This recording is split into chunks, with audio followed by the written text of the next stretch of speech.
negeri Azuri berlaga di Piala Dunia adalah pada tahun 2014. Apa yang menjadi penyebab prestasi timnas Italia menurun dalam beberapa tahun terakhir? Simak obrolannya dalam segmen The Hat-Trick. Mengikuti perkembangan terbaru tentang gempa yang mengguncang wilayah Sulawesi Utara, Detik Sore akan memaparkan kondisi serta proses evakuasi yang tengah dilakukan oleh tim SAR dan BNPB. Bagaimana informasi terbarunya? Ikuti laporan langsung jurnalis Detik.com selengkapnya. Di tengah kenaikan harga kebutuhan, biaya tempat tinggal, hingga gaya hidup yang terus meningkat, tidak sedikit Gen Z dan milenial terjebak dalam pola gaji masuk langsung keluar tanpa sempat membangun tabungan apalagi investasi. Lalu, apa jalan keluarnya? Menghadirkan entrepreneur muda Yesaya Christopher, saksikan obrolannya dalam Detik Sore. Ikuti terus informasi terbaru dan bermutu dari Detik Sore. Jangan lupa follow sosial media kita @detiksore. Detik Sore nggak cuma hore-hore. Hello.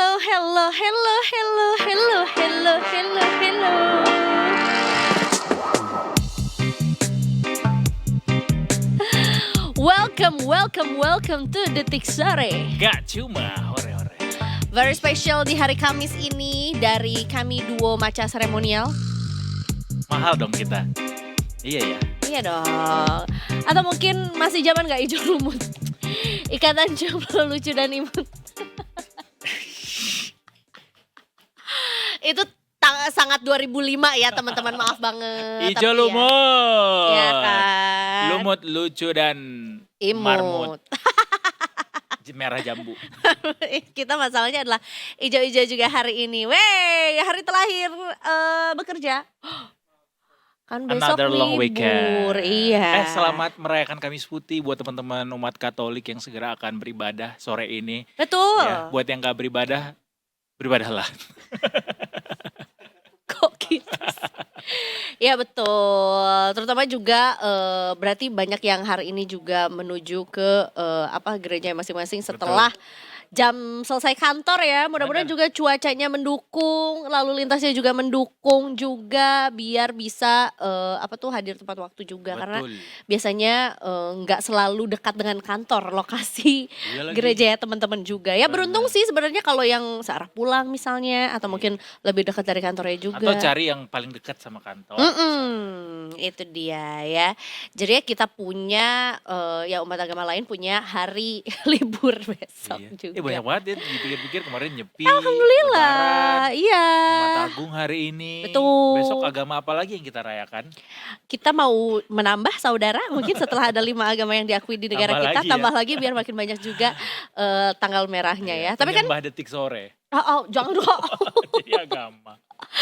Tapi kan kita juga udah cukup dikasih kelonggaran Iya. untuk bisa bekerja dari rumah setiap hari Jumat juga. Akhirnya. Udah tok palu gitu ya, disahkan juga WFH ditentukan di hari Jumat gitu. Termasuk swasta tuh ya juga ya.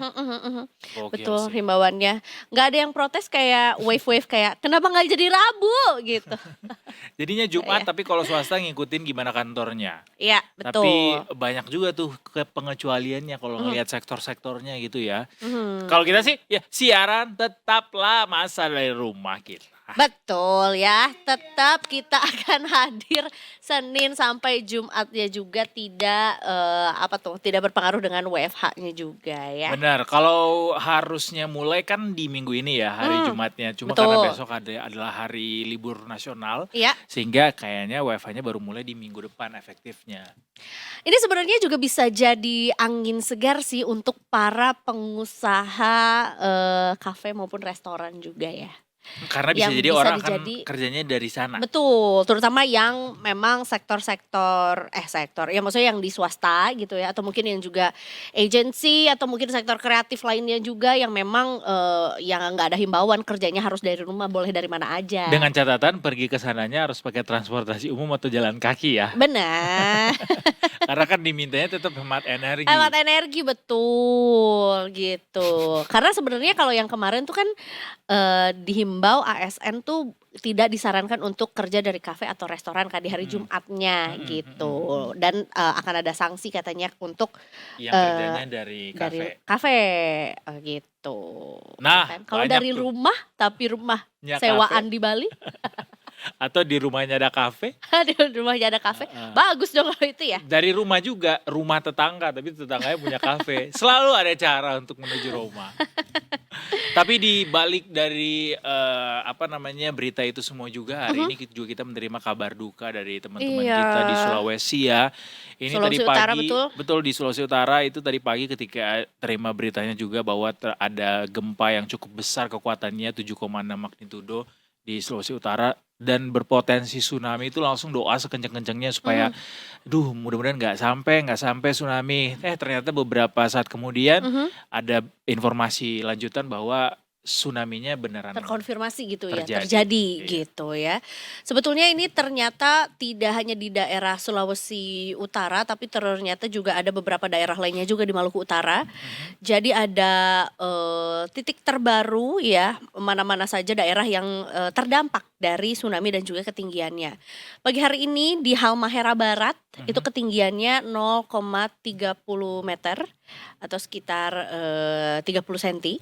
Bitung pada pukul 6.15 dengan ketinggian 20 cm. Sidangoli pada pukul 6.16 dengan ketinggian 0,35 meter. Minahasa Utara pada pukul 6.18 WIB ya dengan ketinggian 0,75 meter. Ini salah satu yang tertinggi juga. Dan di daerah Belang pada pukul 6.36 dengan ketinggian 0,68 meter. Walaupun sebetulnya secara ketinggian nih kalau yang tadi aku bacakan buat detikers kok kayaknya tidak terlalu tinggi gitu ya. Tapi sebenarnya juga ada cukup besar juga dampak yang terjadi untuk Pasti, daerah-daerah pasti. yang terkena gitu ya.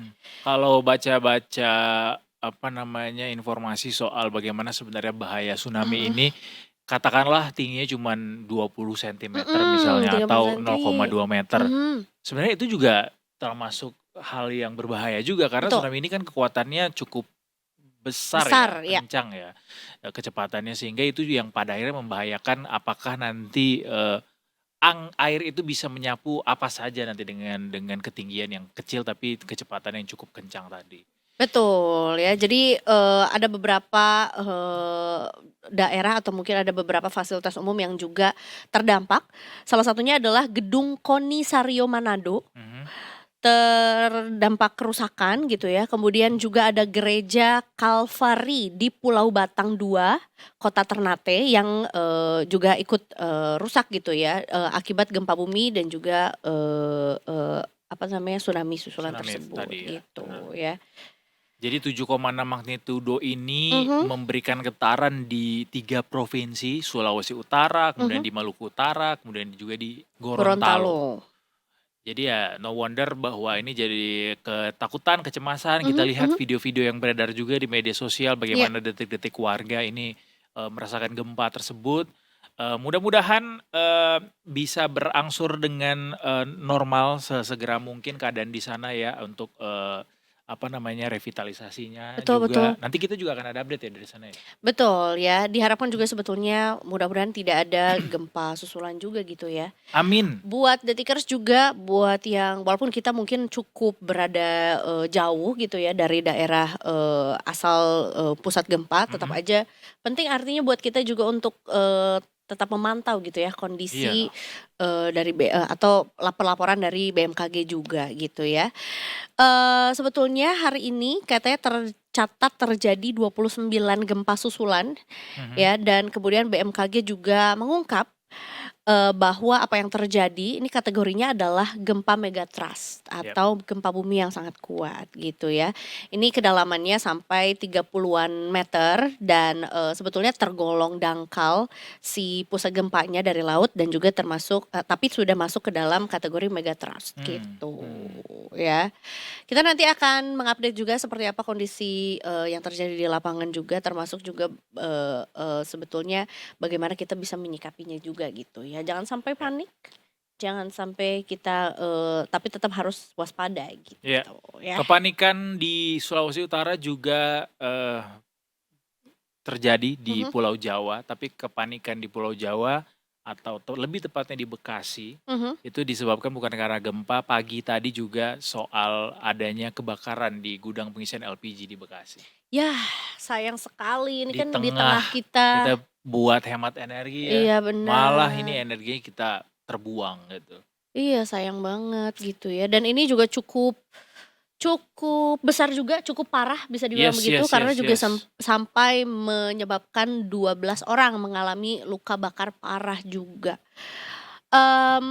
So far, yang bisa kita update mengenai kebakaran ini itu masih diduga dipicu kebocoran gas dan tersambar hubungan pendek arus listrik gitu. Makanya sampai terjadi kebakaran di, gudang pengisian LPG Ya, gitu di ya. SPBE di Cimuning, Mustika Jaya, Bekasi. Kalau nggak salah Cimuning itu daerah yang cukup, ini ya ramai juga ya, maksudnya orang-orang menuju Padat penduduk ya, belum, padat padat penduduk. penduduk. Ya. Termasuk juga Cimuning ini tuh, daerah yang cukup sering dilalui gitu loh, daerah ramai, bukan cuma penduduknya aja tapi kayak orang tuh sering lewat situ Oh, gitu, jadi gitu. selain padat penduduk juga memang ramai aktivitas di sana. Betul, gitu. Terutama mungkin yang rumahnya di Cimuning, rumahnya di Bekasi ke Jakarta tuh kalau nggak salah kalau nggak perginya pulangnya tuh bisa lewat Cimuning juga No gitu. wonder sampai orang-orang yang kena luka bakar ini bisa sampai 90% ya Mhm, paparannya. itu dia. Ada video yang mau kita tayangkan? Ada, coba Nah, kita. ini juga update lainnya selain daripada 15 orang yang luka bakar ini ada 19 rumah dan 2 kios yang hangus terbakar. Akibat dari musibah ini ada 2 orang yang udah dirawat di ICU dan UGD RS Permata.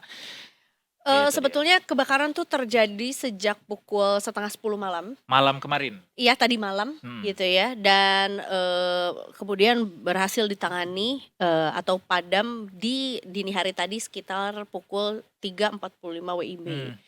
Dan kenapa bisa dibilang cukup besar dan cukup parah gitu selain juga lalapan apinya tuh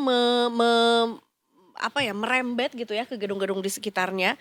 Bahkan sebenarnya juga mobil damkar tuh yang terlibat untuk memadamkan sampai 9 unit mobil damkar. Dan Gitu. juga karena padat penduduk tadi juga mungkin damkar agak kesulitan untuk masuk ke dalam Menjangkau, ya. betul gitu.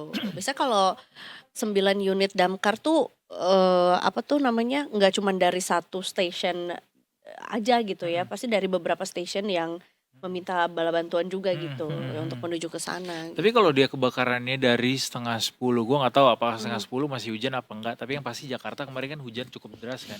Di jam pulang kantor. Betul, Gua sendiri kehujanan di jalan saat itu dan Dari mana sih Kak kemarin? dari kantor sebuah perusahaan untuk Hmm, melanjutkan. perusahaan tuh maksudnya Detik juga kan? Tanya apa? Tidak ada orang yang bisa menjawab sesuai dengan atribusinya. Jadi harapannya sih dapat informasi, ternyata enggak. Gue cuma sempat nanya, apakah teman-teman sudah menentukan jadwal WFH-nya kapan? Belum ada arahan gitu ya.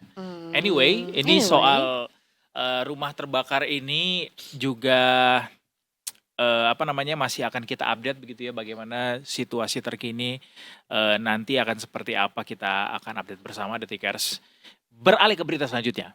Ini ada ratusan juta yang ditemukan di sebuah rumah Ono Surono. Oh, Soal proyek di Cimuning bukan ya, tapi di Bekasi. Yang mana? Yang Ono. Ono yang mana? Surono. Itu loh yang wakil ketua X. DPRD Oh, Jawa masih ya? Barat. Iya. Oke. Sudah sudah digeledah juga rumah dari wakil ketua DPRD Jawa Barat ya, oleh KPK dan ini tuh terkait dengan kasus dugaan suap ijon proyek yang menjerat Bupati Bekasi nonaktif Ade Kuswara Kunang. Ini tuh itu bukan sih yang muda banget gak sih si Bupati Bekasi tuh? Bukan. Oh bukan? Bukan. Yang bapaknya Not that one. Oh not that one, oke. Tapi katanya KPK juga berhasil menemukan atau menyita uang ratusan juta rupiah usai menggeledah rumah Ono. Iya. Tapi kalau aku sih suka aku disuap sama ibuku. Enak tahu disuap sama orang tua. Tapi kalau disuap sama uang aku nggak mau. Kecuali lihat nominalnya dulu. Gitu. Loh, gak baik nih, gak benar, boleh gak ya. benar. break Break aja. Kita tinggalkan Ono Surono beserta dengan kasusnya. Habis ini kita akan menuju ke segmen selanjutnya Detikers. Apa itu? Cuma produser kita yang tahu. Habis ini bersama Apa kami. ini? Apa itu? Di Detik Tetap Sore. di Detik Sore. Gak cuma hore-hore.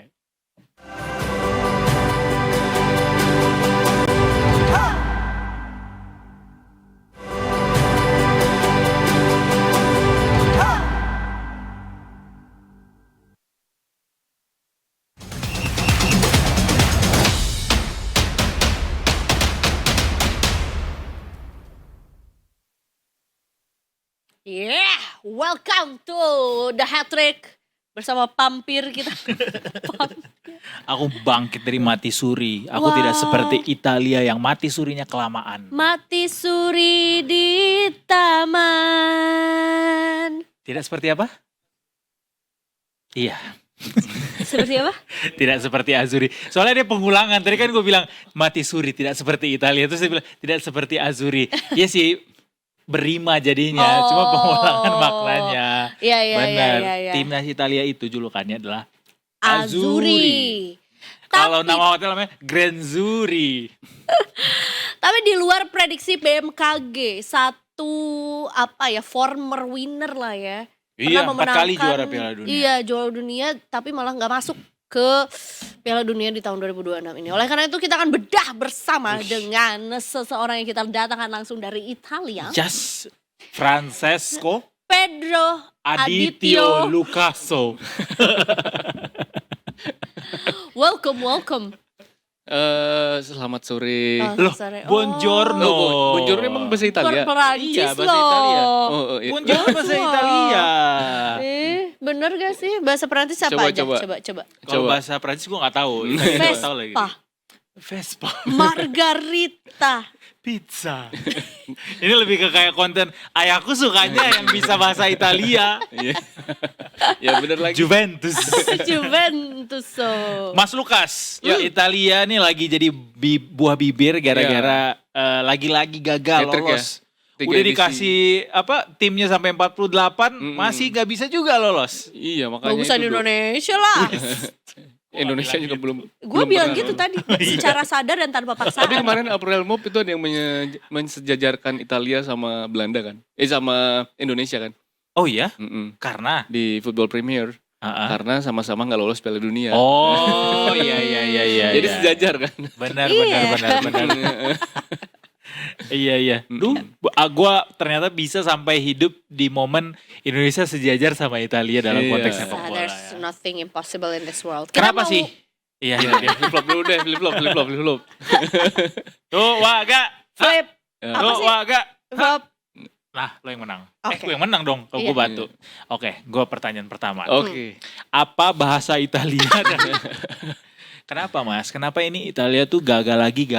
Apa benar? Karena Italia tuh tidak didominasi sama pemain Juventus, makanya kalah lagi. Sebenarnya kalau kita ngelihat Liga Italia dan Liga Eropa, kompetisi Eropa belakangan ini kan klub-klub Italia juga nggak bersinar ya, Do ya. Betul. Di Liga Champions musim ini aja udah tinggal Atalanta kan kemarin. Atalanta juga tersingkir kayaknya nih di babak 16 besar kan. Nah itu bukti bahwa pembinaan di Italia tuh sudah nggak baik-baik aja. Beberapa pelatih bahkan bilang kalau masalahnya tuh nggak cuman di liga topnya, di level pembinaan juga sama. Bahkan pemain-pemain mudanya Italia itu mainnya di Serie B dan di U20 bahkan itu yang main pemain asing gitu. Jadi Kalau orang-orang bilang juga ini nih kesalahan federasi ngurusin iya benar. liganya. Ya benar. Bahkan Como kan juga keseret-seret. Iya. Di tim utamanya Como itu cuma ada 2 pemain Italia. Sisanya pemain dari luar Italia. Ya gimana mau dapat pemain bagus kalau pemain-pemainnya nggak dapat kompetisi yang memadai lah istilahnya Iya, gitu. iya. Sementara pemain topnya Italia mainnya di Liga Inggris. Iya lagi. Sandro benar. Tonali sama Gianluigi Martinelli juga di Donnarumma. Inggris kan? Martinelli kan pemain Brazil. Gabriel Martinelli. Iya pemain Brazil. Oh, di FM 2020 dia masih main Italia. Akhirnya dia memilih Brazil ya. Di Oh, gitu. Jadi Jadinya banyakan away-nya gitu, banyak banyakan pemain Pemain asing. Pemain asing. Oh, Nah. I see. jadi di liga lokalnya Italia itu nggak banyak diisi sama pemain Italinya, Italia justru sendiri. pemain asing. Iya. Sementara pada saat harus memberikan pemain untuk Piala Dunia, jadi kan Jadi nggak opsinya terlatih. sedikit, opsi untuk memanggil pemain Italia itu sedikit. Ya kemarin Paul Esposito aja yang pemain muda Inter Milan kan dipanggil juga, gagal penalti yang pertama. Ya sekarang kalau kita bedah satu persatu per lininya juga nggak ada yang pemain top lah di timnas Italia. Paling ya Tonali, Donnarumma. Tapi kan sebenarnya ini perhelatan paling bergengsi sedunia gitu. Harusnya kan preparationnya mereka harusnya tahu lah secara track record di let's say 2-3 putaran Piala Dunia ini mereka nggak menorehkan prestasi yang berarti, yang artinya harusnya lebih full preparation lagi untuk Iya, ini iya. gitu. Dan mereka juga sebenarnya udah gagal dari 2018 kan di Rusia. Udah 2 kali gagal. Setelah itu mereka juara Piala Eropa yang mengalahkan Inggris di Wembley tahun 2020. Nah kemarin 2022 juga gagal lagi, berarti kan ada sesuatu yang salah dan tidak dibenahi karena ini udah 3 kali beruntun. Nah sementara sepak bola di Italia juga gitu-gitu aja kan. Kemarin banyak pelatih juga yang Masih bilang Mas sudah menyuarakan.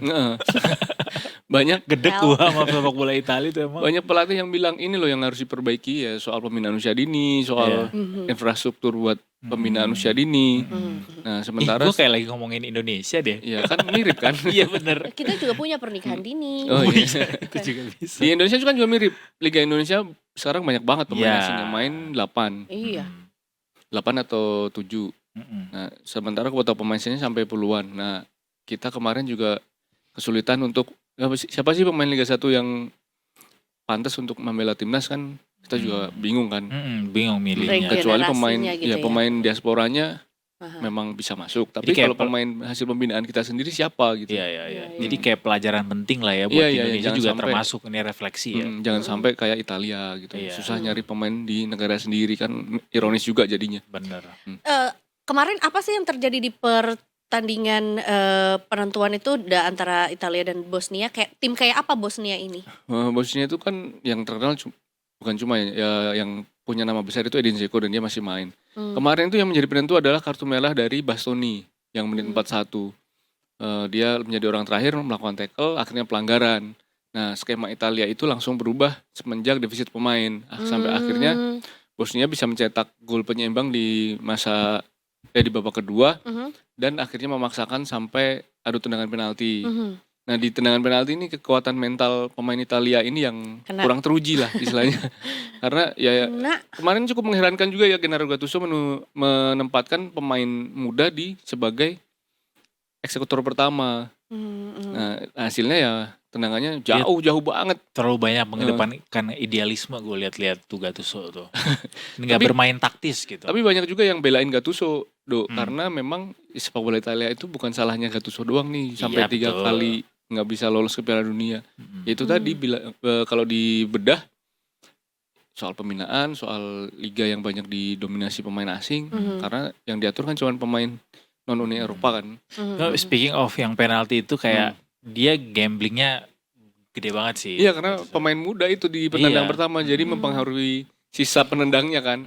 Sayang banget udah nggak ada Totti sama Del Piero sih buat Iya, jadi Inzaghi eksekutor juga ya. nggak ada itu ya. Itu tuh kayak udah agak ini ya. Terlalu ya, udah fosil itu udah.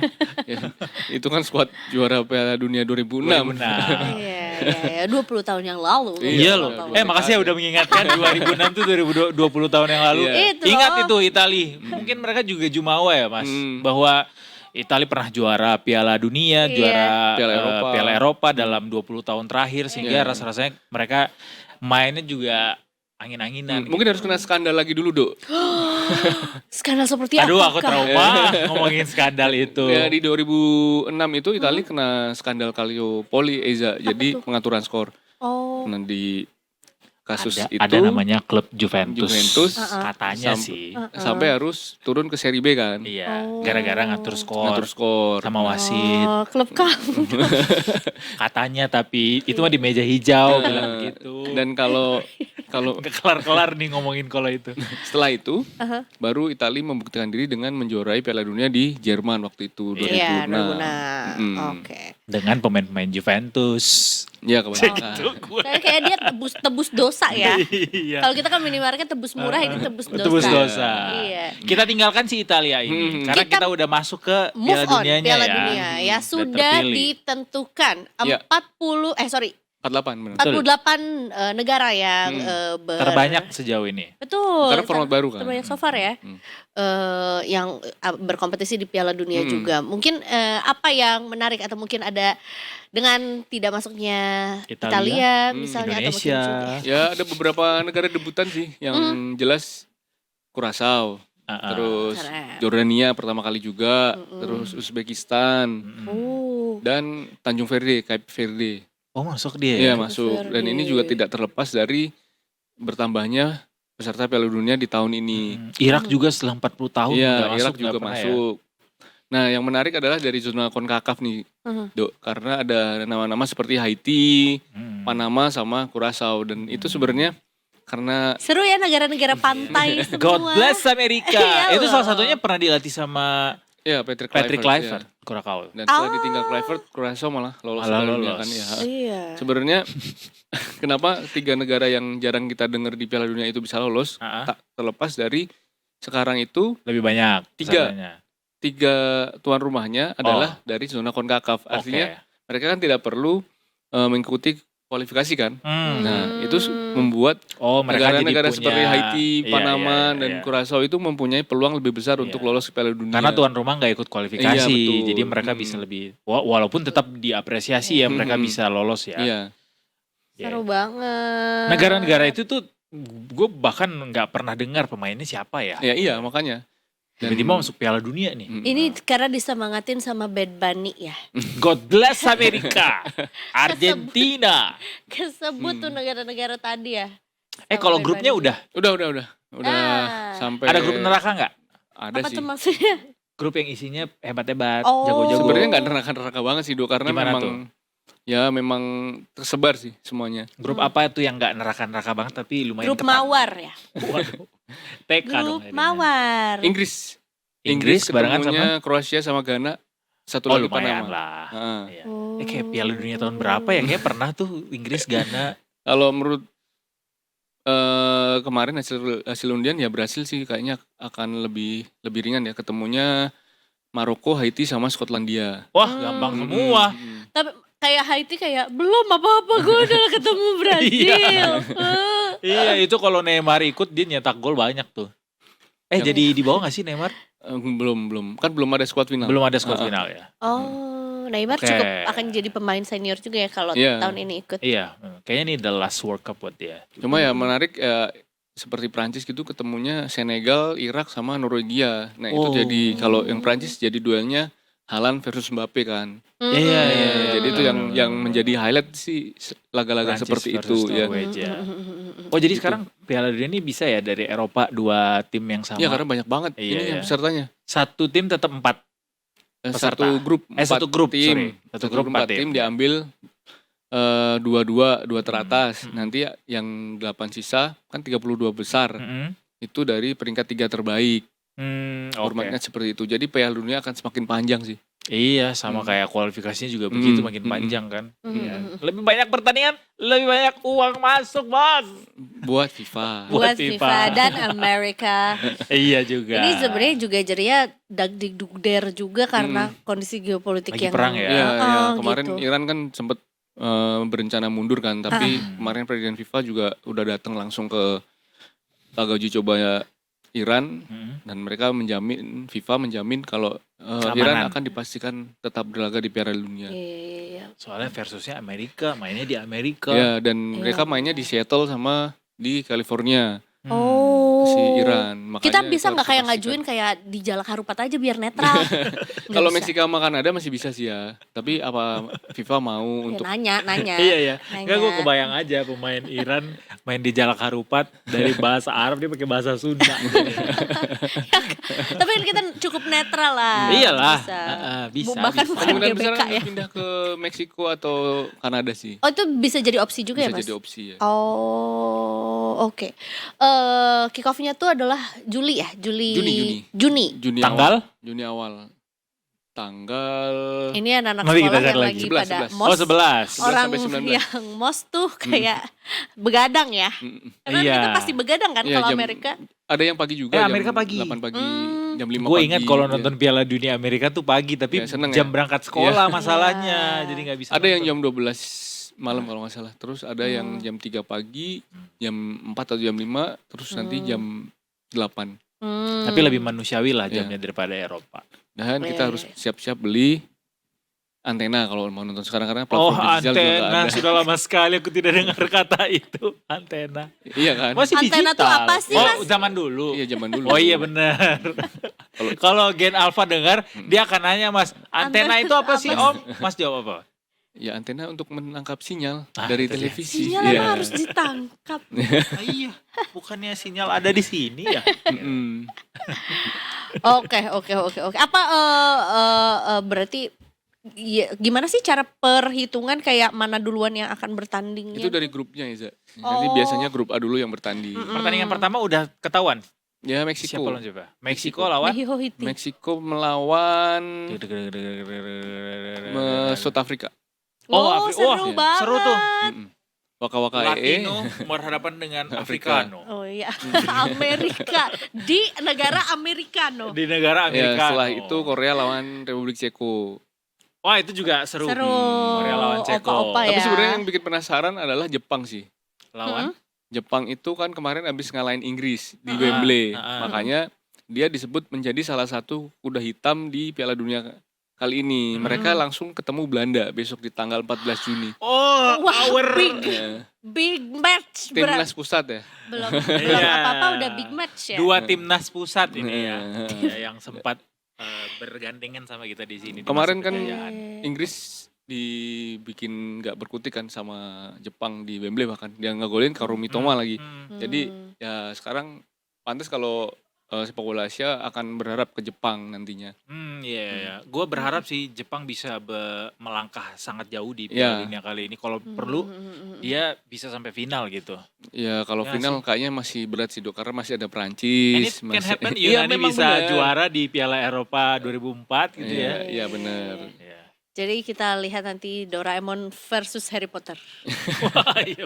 Tapi memang Jepang juga lagi bagus kemarin kan. Iya. Dua away-nya ke Eropa kan, lawan Skotlandia, lawan Inggris, semuanya menang 1-0. Jagoannya siapa Mas sekarang? Unggulan pertama, Unggulan kedua, pertama. ketiga. Pertamanya Piala Dunia. Prancis.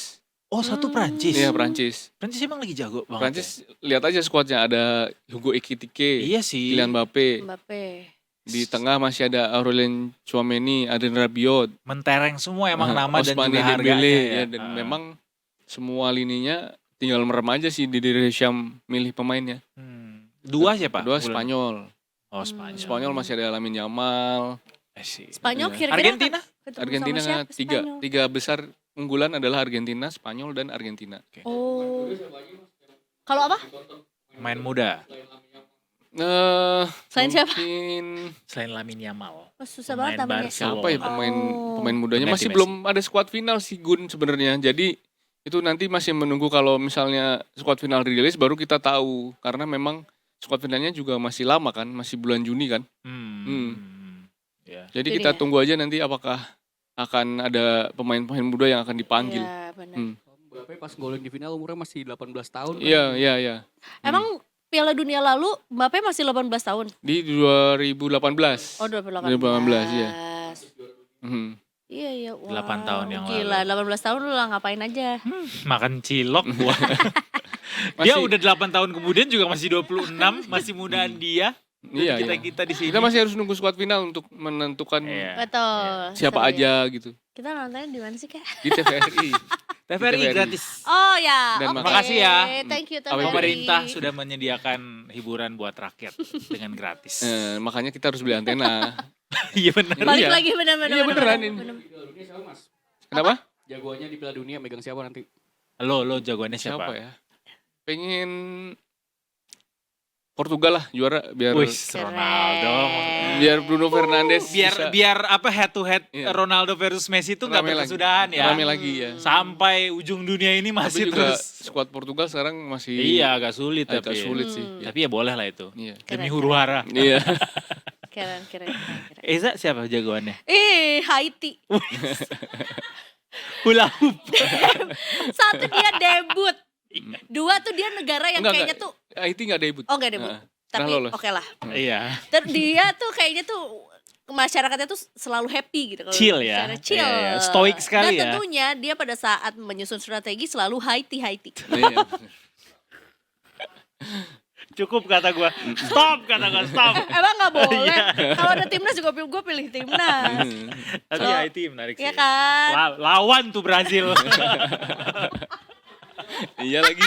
Brasil Maroko lagi. Iya, Maroko juga jago. tuh. Kalau ampe Haiti bisa Iya, bisa jadi mengalahkan ini Brazil. sih. Maroko juga kemarin kan semifinal Iya. di Piala Dunia 2022. Sama Makanya- juga kalau kita ingat Saudi ngalahin Argentina tuh nggak kebayang. Iya, tapi habis itu kalah terus. Iya sih. Sampai Tapi kan akhirnya nggak lolos. Dia setidaknya makanya dia bismillah ngasih kesan. melawan.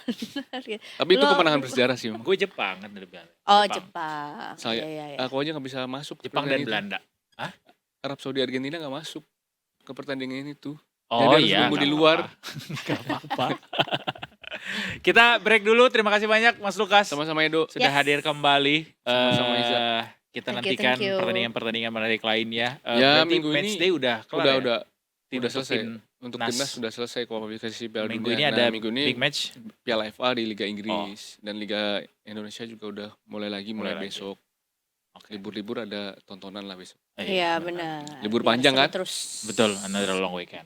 Biar seru terus. Thank you so much Mas Lukas Aditya juga dari Detik Sport. Habis ini kita masih akan lanjut juga. Masih ada ini ya, masih ada trending, masih ada Masih juga ada berita Nusantara Sunset Talk juga. yang akan kita update soal gempa nanti. Pokoknya akan ada sampai jam 5:30 sore nanti Detikers. Tetap bersama kami di Detik Sore. Enggak cuma hore-hore. Cuma Aureli.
Alright, itu tadi dia untuk sentimen di market review 2 sore hari April ini. 2026.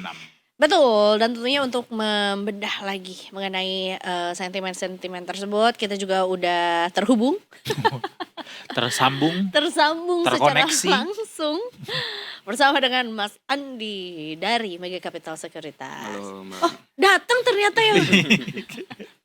Ini bukan hologram belum kan? WFH saya. Bukan. Disentil. Ada Mas Andi di sini, Mas. Gimana nih, Mas? Ini IHSG. Kayak mau komplain. Iya. Mas gimana nih Mas? Cerita gue komplain gara-gara ini kenapa sih IHSG begini lagi. Kemarin sempat naik tahu Iya satu makanya hari. naik turun. Iya, Kamu IHSG apa jungkat-jungkit? Nah, kata IHSG emang itu tugasku. Masa naik terus, Iya masa sih. turun terus. Iya sih. Tapi hari ini kita tutup dengan 7.026.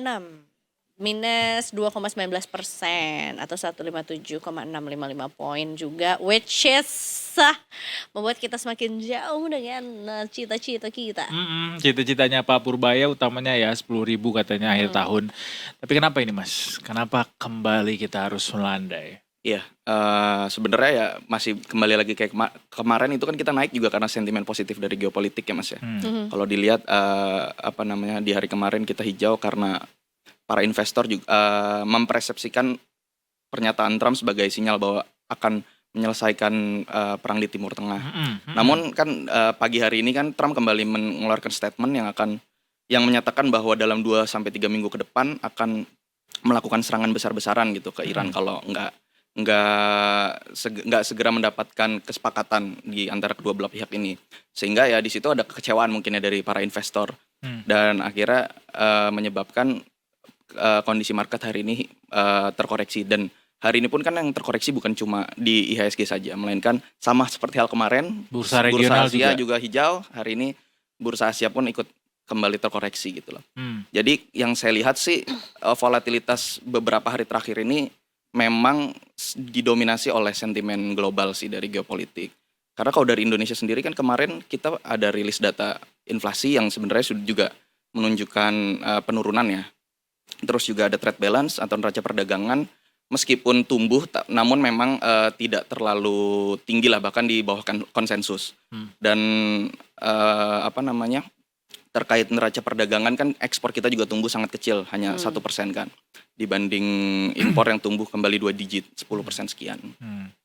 Well, Sebenarnya impor kalau tumbuh ada satu sisi, wah ini lagi kencang berarti konsumsi Investnya. kita, produksi kita gitu. tapi di sisi lain apakah sebetulnya bisa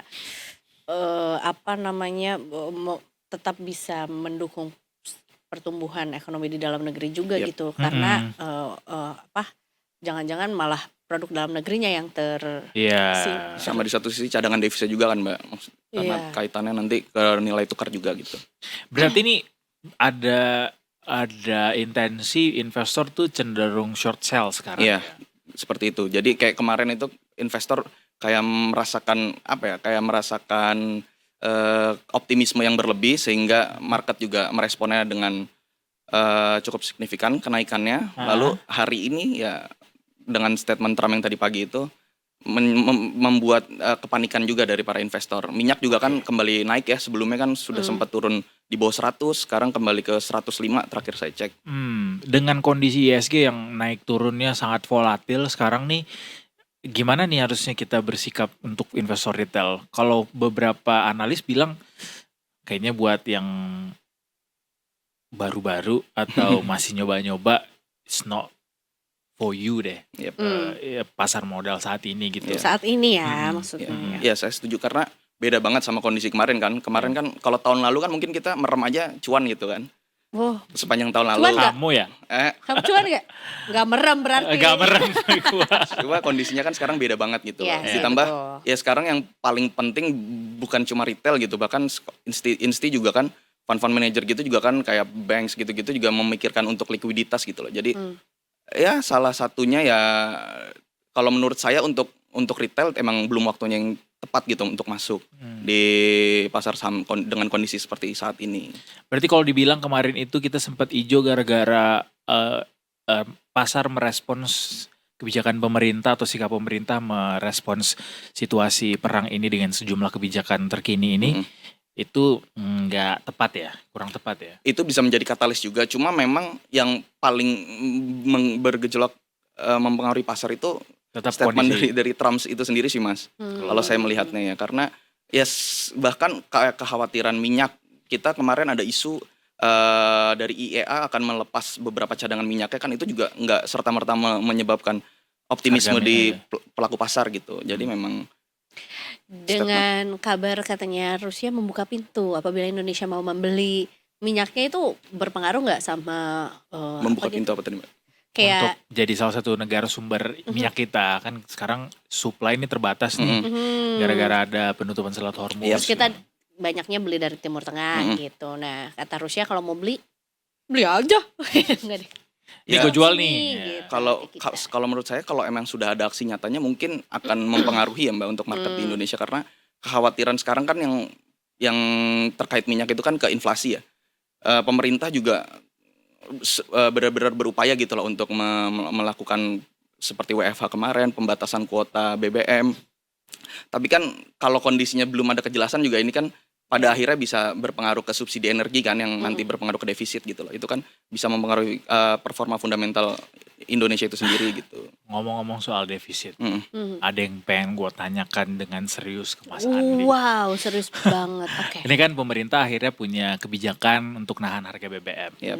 Artinya pemerintah akan menambal subsidi lebih besar gitu lah. Kompensasinya juga kompensasi energi jadi lebih besar gitu ya. Walaupun kemarin Pak Purbay bilang Pertamina saat ini nanggung sementara APBN gak diapa-apain kok gitu ya. Dan juga APBN akan dikunci untuk defisit gak lebih dari 2,9% gitu.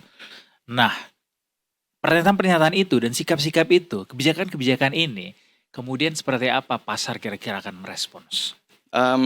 Balik lagi ya Mas ya, pernyataan-pernyataan ini kan sebenarnya udah sering banget Pak Purbay bilang gitu loh bahwa defisit akan dijamin di bawah 3% atau 2,9%. Tapi ya kalau untuk ke market sendiri saya melihatnya masih tetap dari geopolitik itu sendiri gitu loh. Untuk pergerakan harian dan segala macamnya. Isu-isu seperti kayak jaminan bahwa defisit tidak akan lebih dari 2,9 itu belum bisa lah mempengaruhi pergerakan market untuk beberapa hari ini dan bahkan hari ke depan lah. Jadi memang faktor yang paling utamanya itu dari geopolitik sih kalau saya melihatnya. Artinya apakah kebijakan pemerintah untuk nggak naikin harga BBM ini menjadi sebuah isu buat investor sehingga lebih berpengaruh, lebih volatil lagi nih buat IHSG? Kalau saya melihatnya sih enggak ya Mas ya. Lebih kepada bahwa pemerintah ini lebih mungkin ingin memberikan ketenangan lah. Memberikan ketenangan kepada para investor bahwa akan dijaga agar tidak supaya inflasi itu meningkat gitu loh. Sehingga ya itu bisa menjadi katalis positif tapi tidak sebesar dengan isu-isu di geopolitik gitu loh yang mempengaruhi pergerakan market. Karena melihat dari negara-negara tetangga kita udah melakukan penaikan harga duluan gitu ya. Sementara kayaknya ke Indonesia satu-satunya deh ya. Atau mungkin satu dari beberapa gitu negara yang nggak menaikkan harga BBM-nya juga gitu. Well, terus kira-kira untuk apa ya saham-saham energi atau mungkin juga arah kebijakan terkait dengan energi apa mungkin yang perlu kita cermati Mas? Kalau untuk kebijakan dari pemerintah sendiri ya yang kemarin itu aja sih Mbak, paling kan pembatasan kuota BBM ya, himbauan pemberlakuan WFH juga. Cuma balik lagi saya sih sebenarnya kurang begitu optimis dengan kebijakan WFH ini ya. Terutama ditambah WFH-nya ditetapkannya di hari Jumat gitu loh. Jadi berasa karena long jadi weekend. malas Jumatan ya. Enakan Senin ya? Enakan Senin ya? Saya tetap Rabu seperti Weh minggu lalu. tuh. Top. Tim Rabu. Iya, Cuma iya.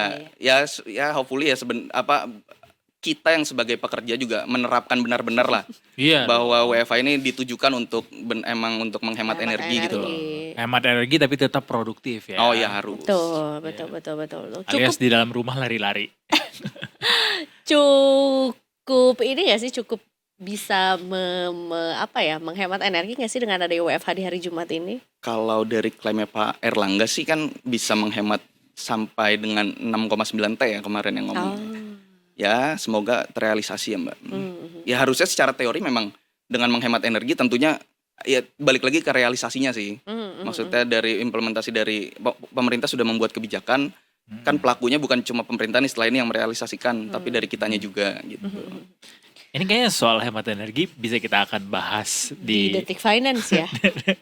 di segmen-segmen saja di hari-hari selanjutnya karena define hemat energi yang dimaksud itu dan seberapa efektif si hemat energi ini akan ada di segmen-segmen yang lebih khusus akan kita bahas nanti ya.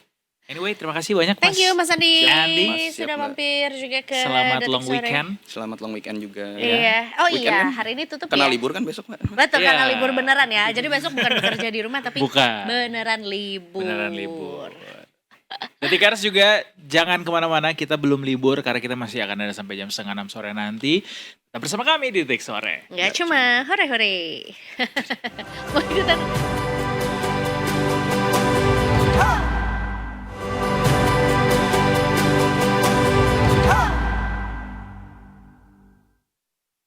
Welcome back to Detik Sore. Gak cuma Hore. Sekarang waktunya kita untuk kembali lagi ke tadi sebenarnya sudah kita bahas sedikit juga mengenai apa yang terjadi di beberapa wilayah Sulawesi Utara, Maluku Utara juga dan Gorontalo, yaitu adalah gempa kategorinya masuk megatrust lah ya, dan kemudian disusul dengan adanya tsunami begitu ya. Cukup besar juga ya luasan atau cakupan yang terdampak wilayah dari terdampaknya. Apa tadi apa jadi lupa. Wilayah terdampaknya cukup luas. Terkena bencana ini benar. Ya. Kami sebetulnya sedang mencoba untuk menghubungi salah satu reporter dari Detik Sulawesi juga yang berada di sana, tapi kami masih berusaha untuk mencoba me-reach beliau karena memang juga pasti kondisi di lapangan juga sinyalnya agak kurang baik ya. Betul, belum lagi gara-gara sejak gempa terjadi tuh masih banyak sekali gempa susulan yang kemudian terjadi. Setidaknya sampai sore ini catatannya adalah 48 gempa susulan yang terjadi. Jadi barangkali juga situasi di sana masih belum kondusif atau mungkin belum normal begitu. Tapi kita boleh remind lagi ke Detikers bahwa hari ini terjadi gempa bumi megatrust berkekuatan 7,6 magnitudo di daerah utara Sulawesi yang kemudian terdampak ke 3 provinsi, ada di Sulawesi Utara, di Gorontalo dan juga Maluku Utara. Nah, ini sebenarnya gempanya gempa gempa dangkal ya. Betul. Gempa bumi dangkal, makanya dia jadinya menyebabkan tsunami juga di wilayah Bitung, dan tsunaminya memang tsunami kecil, cuma ukuran 0,3 meter sampai 0,7, tapi tetap saja pasti berdampak cukup besar gitu untuk wilayah sekitarnya. Betul. Ini dilaporkan juga oleh Detik Sulsel. Guncangannya tuh segimana, katanya cukup kuat juga, terasa di Kota Bitung dan sekitarnya. Terasa kuat juga di kota Ternate di Maluku Utara, dan ini terasa 10 hingga 20 detik juga si goncangannya, which sebenarnya juga untuk ukuran gempa itu tuh cukup panjang Kak, karena Asli. kayak berkaca pada yang terjadi di Jakarta di akhir tahun lalu, ya pertengahan hingga akhir tahun lalu, itu kan juga terasanya hanya 2-3 detik aja, tapi kan respon, ya namanya kita juga tidak terbiasa dengan gempa gitu ya, jadi cukup memberikan kepanikan lah sedikit gitu. Pasti. Apalagi di sini yang sebetulnya juga lebih lama gitu dirasakannya juga.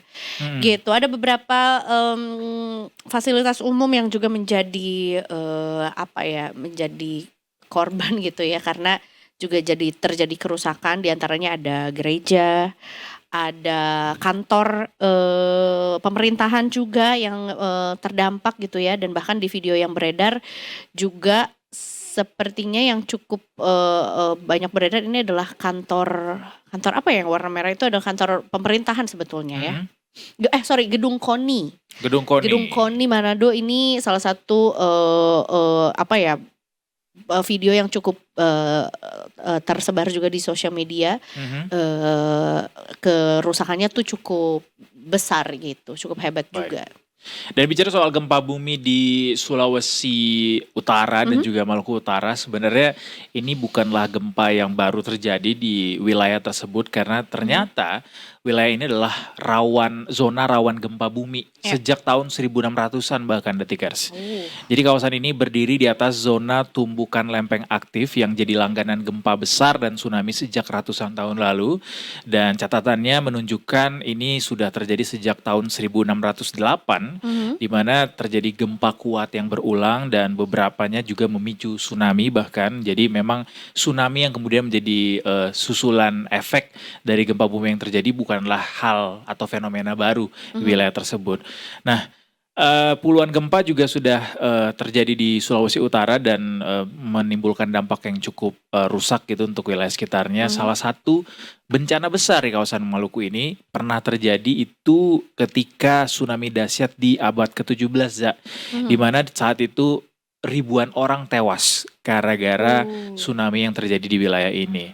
Jadi ini adalah bukti bahwa wilayah ini dengan gempa buminya bisa sangat menimbulkan dampak yang cukup fatal gitu, sehingga ini perlu jadi perhatian buat pemerintah untuk bisa mengantisipasi dampak atau mitigasi lanjutan gitu terkait efek selanjutnya karena we never know what the Betul. future holds gitu ya. Betul, betul, betul. Memang juga dari gempa dan juga tsunami yang juga sedang terjadi ini, wilayah-wilayah yang terdampak itu memang dibagi ke beberapa status.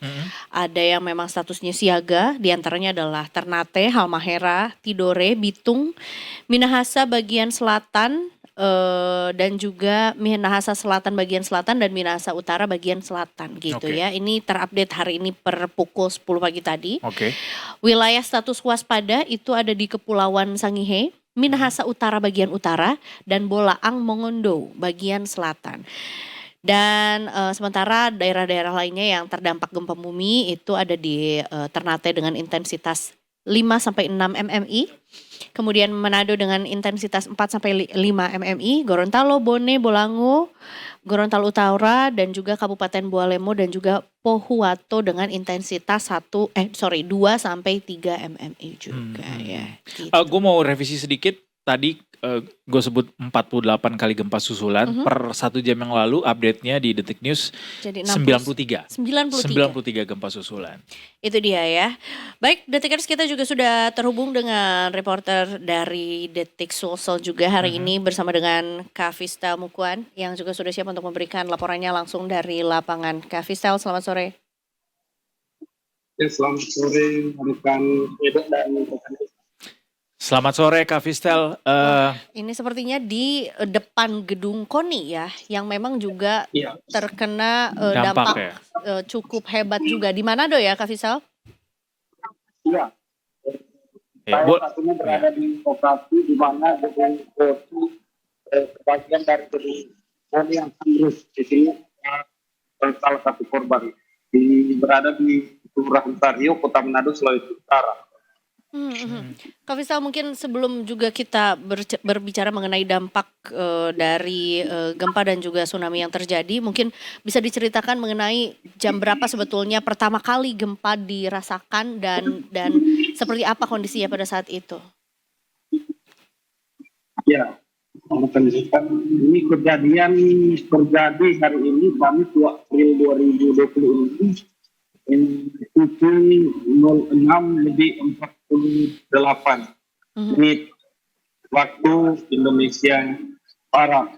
Nah, berdasarkan laporan yang kami peroleh saat ini, berada di sekitar 129 km dari itu dengan 62 km. Guncangan gempa ini dirasakan kuat oleh masyarakat khususnya di Kota Bitung, Sulawesi Utara selama kurang lebih 15 sampai 20 detik. Nah, hal ini membuat kepanikan di masyarakat. Ada beberapa rumah sakit dan rumah-rumah warga yang sampai keluar rumah karena cepat lebih dengan skala 7,6 magnitudo sehingga banyak masyarakat yang keluar dari rumah. Yang rekan. Nah, Baik. Dengan kekuatan gempa sebesar itu saat ini dari pantauan Kak Vital juga lokasi sekitar seperti apa dampaknya Kak Vital? ya di Sulawesi Utara khususnya yang terdampak gempa bumi yang paling parah ini di Kota Manado. Itu di mana di batas ini gedung olahraga atau GOR di KONI di Kota Manado Sulawesi Utara bagian atasnya ini roboh dan mengenai salah satu omak atau lanjut usia pedagang di bawah atau di samping gedung KONI ini sehingga menyebabkan salah satu oma berusia 69 tahun meninggal dunia karena tertimpa gedung yang roboh ini. Oma bernama Duke Lahia, warga desa Pateli, Kabupaten Minahasa. Oma terjadi bencana ini sempat dilarikan ke rumah sakit Polri RS Bayangkara Kota Manado, namun memang dinyatakan sudah meninggal dunia dan saat ini sudah dibawa ke rumah duka di desa Pateli. Selain itu ada beberapa juga dampak kerusakan di Kota Manado dan di Kota Bitung dan beberapa juga di Kabupaten Mimika Utara. Namun yang paling parah yang ini yang kantor maksud kami gedung olahraga KONI di Sario Kota Manado. Rumah-rumah gimana? Rumah-rumah di sana Ya. gimana? Rumah warga. Apakah juga banyak yang kemudian rubuh? Ya, Kak Fisel? bukan Rumah-rumah warga seperti apa dampaknya Kak Fisel? Mengingat gedung sebesar itu saja bisa segitu dahsyatnya dampaknya gitu. Bagaimana dengan rumah masyarakat? Apakah ada kerusakan juga? ada apa? Dan itu Baik, Kak Fisel, kita lihat di belakang bahwa gedung KONI pun bisa terdampak begitu hebat dengan adanya gempa ini, apalagi rumah-rumah warga. Seperti apa kondisi rumah warga terkena musibah ini, bencana ini? ya, di samping gedung KONI ini ada kios-kios warga karena di bagian sini ada lapangan sepak bola sehingga ada pedagang-pedagang. Jadi mereka tidak berdagang. Tidak ada di samping ini ada fasilitas mereka, bangunan-bangunan mereka. Nah, di bangunan ini mereka tinggal mengadu nasib dan tadi karena kejadian pagi hari korban yang meninggal ini sementara beraktivitas dari salah satu warga menyebut dia sedang membersihkan rumput lalu tertimpa bangunan yang roboh ini sehingga menyebabkan koma ini meninggal dunia. Ada beberapa juga warga pedagang di sini yang masih sempat lari dari kamar mereka saat kejadian gempa ini bermula. Masih ada seorang lelaki bersama istri dan anaknya. Namun setelah gempa mereka langsung keluar dari kamar dan tidak berselang beberapa detik ia melihat sudah roboh. Gedung ini sudah roboh bagian gedung KONI. Dan saat ini di lokasi sudah dibersihkan oleh TNI dan Polri. Namun untuk puing-puing yang ada saat ini di belakang saya ini sementara diangkut oleh kendaraan berat. Di sini ada ekskavator yang sementara membersihkan puing-puing yang hancur yang dimana sudah diatur oleh TNI dan Polri tadi. Seperti itu rekan Edo dan Esa. Terkait juga dengan apakah sebetulnya ada korban terluka atau mungkin ya dalam status pencarian juga kah? Laporan dari Basarnas seperti apa, Kak Fisel? Ya, sebagaimana laporan yang kami dapatkan dari Basarnas, memang dari peristiwa ini mengakibatkan 4 korban. 1 korban yang meninggal yang oma di sini dan ada salah satu juga pedagang di sini yang terkena tusukan paku dan ada di tempat lain tapi masih di Kota Manado, tidak di daerah lain, masih di Kota Manado. Ada 2 lagi yang luka ringan. Jadi total 4 korban, 1 meninggal dan 3 luka ringan akibat gempa bumi ini. Yang mengakibatkan warga panik dan ada yang terjatuh, ada yang terkena bahan-bahan material yang roboh. Baik. Seperti itu. Termasuk juga tim Basarnas sudah diturunkan ke lapangan ya untuk juga bisa mengevakuasi, termasuk juga memberikan bantuan gitu kepada masyarakat di sana. Mungkin ada laporan juga yang mau disampaikan oleh Humas Basarnas Sulawesi Utara, begitu ya Kak Fisel? Iya. Baik, kita saksikan bersama. Di Basarnas seperti apa? Oke, baik, dapat kami laporkan informasi pasca dari gempa tadi 7,6 untuk wilayah yang terdampak itu di pusat kota, ada di beberapa wilayah, terutama di wilayah Kelurahan Sario. Nah, di Kelurahan Sario ini ada beberapa gedung yang kena, yang paling parah ini ada di belakang saya sampai menimpa warga dan ada korbannya sampai meninggal. Dan korban atas nama Desi Laya, umur 70 tahun, sekarang sudah dievakuasi ke Rumah Sakit Bayangkara. Kondisi sekarang sudah meninggal. Dan ada juga 2 korban, Rini Parlan dari yang sempat lompat dari studio Pelangi, tapi sudah cedera kecil, tapi sudah dikembalikan dan sempat dievakuasi ke Puskesmas Bahu. Dan juga Heri Susanto, ya seputaran sama-sama di sini di wilayah KONI.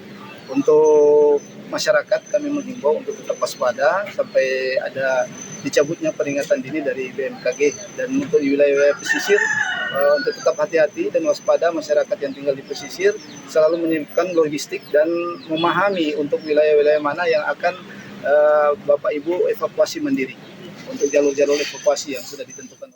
Masyarakat diminta untuk tetap waspada Waspada, gitu ya. ya, dan mengingat tadi nih kami dapat info bahwa gempa susulannya sampai 90 kali lebih, Kak Fistel. Sekarang gimana kondisinya? Apakah masih terjadi gempa susulan atau kapan terakhir kali merasakan gempa susulan, Kak Fistel? Ya, sampai siang tadi, sebagaimana yang kami peroleh di lapangan, sudah sekitar 90 lebih gempa susulan, tetapi lebih ringan, tidak seperti yang pertama itu 7,6 magnitudo. Tapi terjadi berulang-ulang namun tidak lebih ringan. Dan sore hari ini saya mendapatkan informasi dari BMKG sudah 100 lebih berulang-ulang gempa susulan berulang-ulang. Tapi intensitas ringan. Tapi sampai sore ini sudah tidak ada laporan adanya kerusakan akibat gempa ini.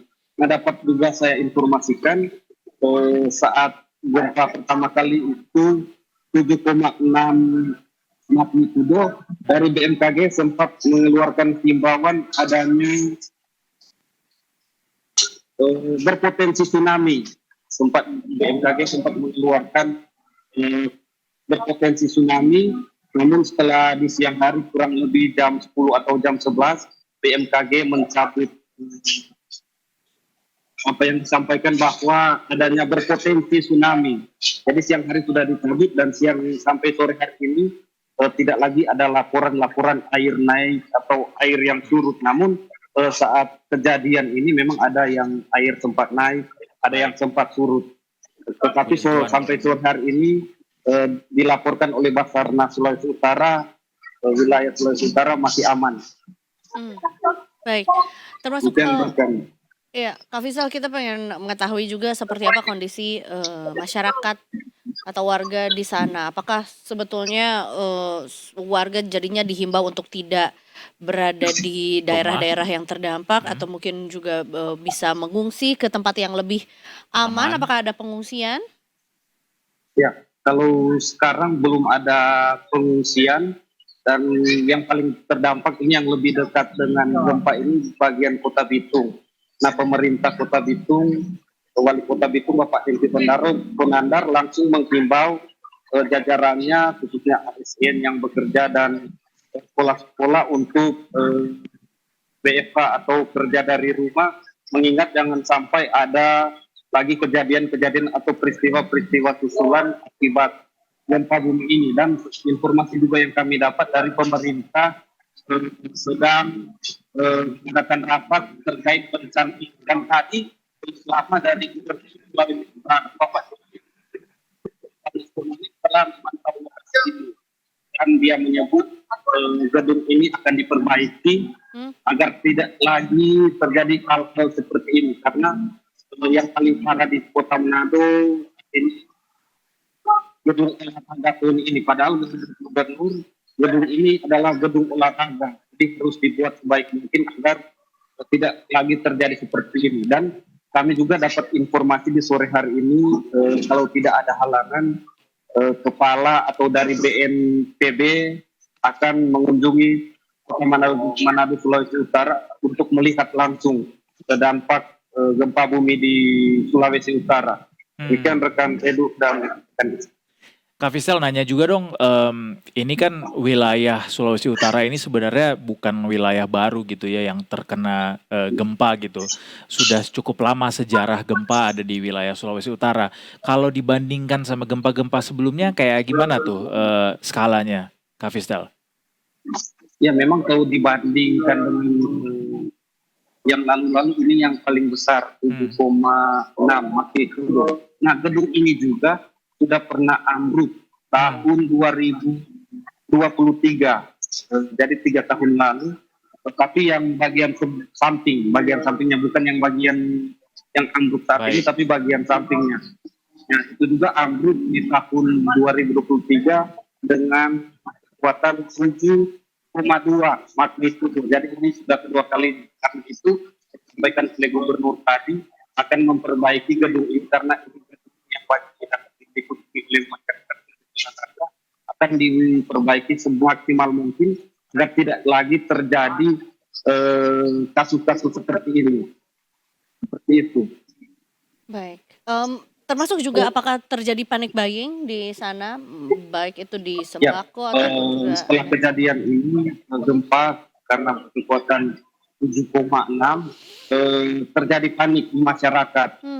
Kayak kami di Makassar Utara, di Kota Manado juga ada beberapa rumah sakit dan rumah warga, sampai Kota Bitung ada rumah-rumah warga, terjadi kepanikan di rumah warga. Wilayah saya juga berada di Sulawesi Utara, sampai ada warga-warga yang keluar dengan tidak memakai tenda lagi. Mereka sampai keluar ke jalan karena mereka mengatakan takut jangan sampai rumah mereka ambruk karena gempa kali ini memang sangat kuat. Jadi warga terkumpul di jalanan, takut berada di rumah mereka. Bahkan ada beberapa juga di rumah sakit, ada rumah sakit, salah satunya rumah sakit Siloam, salah satu mobil dari pasien yang hadir terkena bahan bangunan yang terjatuh. Ada juga pasien yang sudah keluar dari rumah sakit karena sakit yang tertimpa bahan-bahan bangunan. Jadi terjadi kepanikan akibat gempa ini kepada warga Sulawesi Utara. Kepanikan terjadi, kemudian ada yang kemudian juga panik untuk belanja secara besar-besaran kah karena kondisinya lagi darurat kayak gempa sekarang, Kak Fisel? Untuk sekarang ini belum ada masyarakat yang panik terkait belanja besar-besaran karena adanya gempa ini masih aman-aman. Masih aman ya. Semoga bisa segera kondusif dan tanggap darurat juga bisa segera berakhir. Artinya kondisi sudah berhasil berangsur diamankan dan begitu ya. Dan gempanya bisa berhenti, tidak ada gempa susulan lagi sehingga bisa dikondusifkan dulu suasananya. tentunya juga kami ucapkan hati-hati selalu buat Kak Fistel juga di sana. Mudah-mudahan juga aman selalu, tidak terjadi gempa susulan maupun juga hal yang Tidak diinginkan lah terjadi ya. gitu di sana. Kak Fisel rumahnya gimana? Iya. Ya, Rumah Kak Fisel gimana? ya masih aman-aman, tapi memang saya sendiri saat kejadian itu memang berada di tempat tidur terkejut karena memang cuma biasanya ada gempa bumi yang ke kiri ke kanan ke kiri ke kanan. Tapi saya terbangun karena gempa bumi ini bukan hanya ke kiri ke kanan tapi seperti atas bawah jadi memang tergoncang. Oke, Saya keluar memang dari rumah, kerasa kencangnya dan beda setelah ya? keluar dari rumah sudah banyak yang di jalanan karena panik. Tapi sampai rusak nggak rumahnya? Tidak. Retak juga nggak ada ya? Kalau retak saya belum sempat cek karena setelah kejadian langsung menuju ke TKP. Siap. Baik, tapi sebetulnya juga saya cukup penasaran juga dengan adanya air naik gitu ya, di permukaan yang diakibatkan karena tsunami-nya juga, itu daerah mana dan setinggi apa air yang mungkin juga dilihat sama warga di sana? Ya, yang terjadi kepanikan juga itu ada di beberapa daerah di pinggir pantai seperti Kabupaten Minahasa Utara dan Kota Bitung itu ada pesisir pantai. Di pemukiman warga ada pesisir pantai, mereka sampai memvideokan dengan siaran langsung atau video-video bahwa air sudah mulai naik, air sudah mulai surut, jadi sudah mulai terjadi kepanikan. Namun setelah BMKG mencabut adanya himbauan berpotensi tsunami, video-video atau keluhan dari masyarakat di media sosial khususnya Facebook tidak ada lagi yang menyampaikan bahwa air sudah turun atau air sudah naik. Tapi sempat air naik hanya sekitar 10 sampai 15 cm, tidak naik tinggi. Baik. Tapi internet, listrik, air masih aman ya di sana ya? Ya, internet, air dan listrik aman di wilayah Sulawesi Utara. Baik. Tidak terkendala. Puji Tuhan kalau begitu. Kak Fistel, terima kasih banyak sekali lagi. Stay safe selalu. Mudah-mudahan juga di sana segera cepat ditanggulangi juga oleh pemerintah daerah maupun pusat juga, sehingga cepat direvitalisasi juga untuk daerah-daerah maupun juga fasilitas yang Dampak, terdampak. ya. Gitu ya. Terima kasih Kak Fisel, selamat sore. Ya, selamat sore. Terima kasih. Terima Terima kasih kasih. atas laporannya sore hari ini. Itu tadi dia Fistel Mukuan, jurnalis Sulsel Detikom, ya. ya dari Detikom. Tentunya setelah ini kita juga akan mengecek seperti apa kondisi lalu lintas ya di menjelang long weekend ya. Sudah ada tujuannya mungkin The Tickers mau long weekendan di mana atau mungkin juga yang mau berkamis putih ria juga hari ini sudah harus Menuju. menyusun strategi gitu ya. Iya. Jalur mana yang harus dilalui gitu Betul. agar bisa lebih efektif lagi juga di jam-jam segini ya. Tentunya kita sudah terhubung juga dengan NTNC. Ada siapa nih? Siapakah di sana? Terhubung dengan kita. Selamat sore. Tunjukkan pesonamu. Aduh. Bisa aja nih kue klepon. Oh, kayaknya emang surprise. Surprise. Jadi kayak harus ada tebak-tebaknya. tebak-tebak kayaknya dulu. Kita juga ya. Siapa nih yang akan laporan nih? Sepertinya dari lapangan tadi ya. Betul. Kamu berencana untuk berlong weekend kah atau mungkin ya udah ibadah aja terus pulang? Nggak kemana-mana. Ibadah ya. Mm-mm. Long weekend ya. Istirahat aja. Istirahat aja. Ya. Sore hari ini kita berjumpa dengan Bribtu Yasinta. Selamat sore. Selamat sore Edo dan Eza di studio. Selamat sore Bribtu Yasinta. Saat ini melaporkan dari mana ya nih kalau boleh tahu ya? Dari Simpang Pancoran. Oh, Pancoran. Kedengaran nih suara kita dari situ. Ya, Tinggal lurus dikit. Kedengeran, jelas. itu dia Bribtu Yasinta, kami persilakan untuk laporan. Silakan. Baik, terima kasih rekan-rekan di studio dan selamat sore Detikers dimanapun berada. Kembali bersama saya Brigadir Yasinta dari NTMC Polri. Saat ini saya akan mengajak Anda untuk memantau bagaimana kondisi arus lalu lintas terkini tepatnya di kawasan Simpang Pancoran, Jakarta Selatan. Bisa kita saksikan bersama saat ini di belakang saya. Situasi arus lalu lintas di kawasan ini memasuki jam pulang perkantoran sekaligus menjelang libur panjang Paskah. Volume kendaraan di Simpang Pancoran saat ini terpantau mengalami peningkatan yang cukup signifikan. Khususnya dari arah Cawang yang akan menuju Kuningan atau Semanggi, arus lalu lintas saat ini terpantau padat merayap. Antrian kendaraan didominasi oleh kendaraan pribadi roda 4 yang mulai memadati ruas arteri maupun jalur tol dalam kota. Kemudian dari arah Tebet yang akan menuju ke arah Pasar Minggu, saat ini terjadi perlambatan kecepatan di titik pertemuan arus bawah flyover dan menjelang traffic light, namun selepasnya masih dalam situasi kondusif lancar. Kami menghimbau bagi Anda para pengendara untuk tetap bersabar dan tidak saling menyerobot. Selanjutnya pada arah sebaliknya, arus lalu lintas dari Kuningan yang akan menuju Cawang saat ini masih terpantau cukup ramai namun masih mengalir lancar dengan kecepatan rata-rata berkisar 30 hingga 40 km per jam.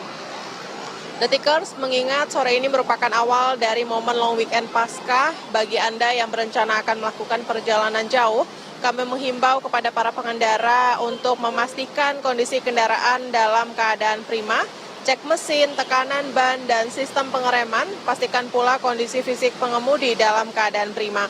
Kemudian pantau selalu arahan petugas kami di lapangan terkait kemungkinan adanya rekayasa lalu lintas seperti kontraflow atau one way di ruas tol tertentu guna mengurai kepadatan.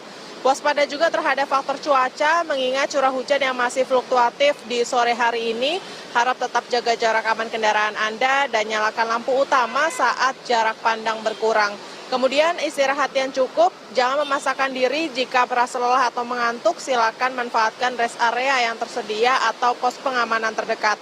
Mari kita jadikan keselamatan sebagai kebutuhan utama dalam berkendara, rayakan momen libur panjang bersama keluarga dengan penuh sukacita dan tetap disiplin dalam berlalu lintas. Untuk informasi selengkapnya seputar arus lalu lintas terkini, Anda dapat menghubungi call center kami di 1500669 atau Anda juga bisa menghubungi WA center kami di 0858 71500 669. Stop pelanggaran, stop kecelakaan, keselamatan untuk kemanusiaan, dan salam presisi. Demikian Brigadir Yasinta melaporkan langsung dari kawasan Simpang Pancoran, Jakarta Selatan. Kembali ke studio, silakan. Bribtu Yasinta, terima kasih banyak buat laporannya. Brigadir maksudnya udah naik pangkatnya. Seru, sore hari ini terima kasih sudah melaporkan juga dari Simpang Pancoran. Dan tentunya buat detikers juga yang mau melaksanakan ibadahnya sore hari ini juga mudah-mudahan juga lancar. Jaya. Lancar seperti gayanya patung Pancoran. Benar ya. Terima kasih banyak juga dan happy long weekend. Walaupun sebenarnya kalau kita bekerja di lapangan tuh nggak ada long weekendnya juga ya. Selamat bertugas kembali deh kalau gitu. Terima kasih sekali lagi Brigadir Yasinta. Selamat sore. Dari Brigadir Yasinta kita break dulu karena habis ini kita punya segmen Save the Best for Last. Wow, ini kita bakal ngomongin soal uang. Udah ijo nih kita. Masalahnya adalah gimana biar uang itu tuh nggak cuma lewat doang. Karena kayak di umur kita kan udah bukan first jobers lagi juga ya. Iya. Tapi kok kayak umur bertambah, tapi kok tabungannya makin ramping. Bukan badan yang makin ramping ya. Jujur menurut gua topik ini sensitifnya tingkat dewa ya. Udahlah ngomongin uang, ngomongin umur juga. Ya benar juga. Tapi sebenarnya juga bukan berarti udah terlambat untuk belajar juga. Kita belajar terus juga gimana biar bisa meningkatkan profil tabungan kita juga. Biar nggak sia-sia gitu kerjanya ya. Abis ini kita bahas di Sunset Talk. Tetap bersama kami di Detik Sore, nggak cuma hore-hore.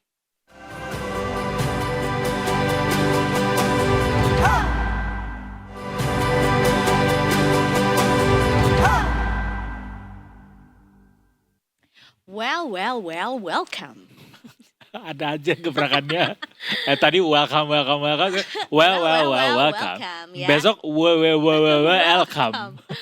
Ini tuh gua membuka dengan seperti itu biar kita menghadapi pembicaraan yang well educated ya. sangat sensitif, ngomongin keuangan, ngomongin usia juga, ngomongin gue capek kerja terus tapi kayaknya belum maksimal gitu memanfaatkan gajinya. Betul. Kalau belum maksimal tuh kayaknya belum banyak spending ya.